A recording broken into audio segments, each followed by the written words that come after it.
আসসালামু আলাইকুম প্রিয় ফুটবল ফ্যান্স। স্পোর্ট জগতের আরও একটি ভিডিওতে আপনাদেরকে স্বাগতম। সর্বশেষ মেজর লিগ সকারের ম্যাচে গত 5ই এপ্রিল অস্টিন এফসি এর বিপক্ষে মাঠে নেমেছিল লিওনেল মেসির দল ইন্টার মায়ামি। সেই ম্যাচটিতে অবশ্য 2-2 গোলের ড্র নিয়ে মাঠ ছেড়েছিল ইন্টার মায়ামি। সেই ম্যাচটিতে মায়ামির হয়ে গোল দুইটি করেন লিওনেল মেসি ও লুইস সুয়ারেজ। এই ম্যাচটির পর আবারও মেজর লিগ সকারের ম্যাচে মাঠে নামছে ইন্টার মায়ামি।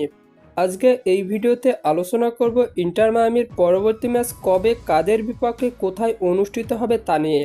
তাই জানতে হলে মূল ভিডিওটুকু না টেনে সম্পূর্ণই দেখতে থাকুন আপনারা। ইন্টার মায়ামি তাদের পরবর্তী ম্যাচে এবার নিউ ইয়র্ক রেড বুলসের বিপক্ষে মাঠে নামছে মেসি সুয়ারেজরা।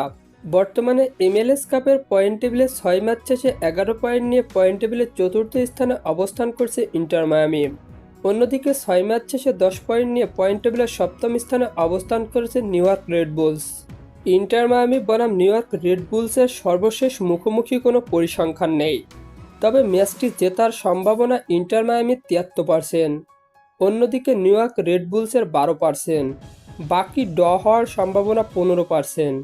ইন্টার মায়ামি বনাম নিউ ইয়র্ক রেড বুলসের শেষ 5টি ম্যাচের পরিসংখ্যান করলে দেখা যায় একটিতে জয় এবং বাকি 4টি ম্যাচ ড্র করেছে ইন্টার মায়ামি।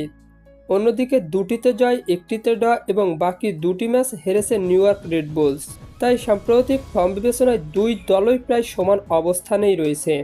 ইন্টার মায়ামি বনাম নিউ ইয়র্ক রেড বুলসে এর মধ্যকার মেজর লিগ সকারের ম্যাচটি অনুষ্ঠিত হবে বাংলাদেশ সময় অনুযায়ী আগামী 12ই এপ্রিল রবিবার ভোর 5:30 এবং এই ম্যাচটি অনুষ্ঠিত হবে ইন্টার মায়ামির ঘরের মাঠে। আর হ্যাঁ, ফুটবলের আপকামিং ম্যাচ শিডিউলের সকল নিউজ এবং আপডেট পেতে আমার চ্যানেলটি সাবস্ক্রাইব করে পাশেই থাকবেন। ধন্যবাদ সবাইকে।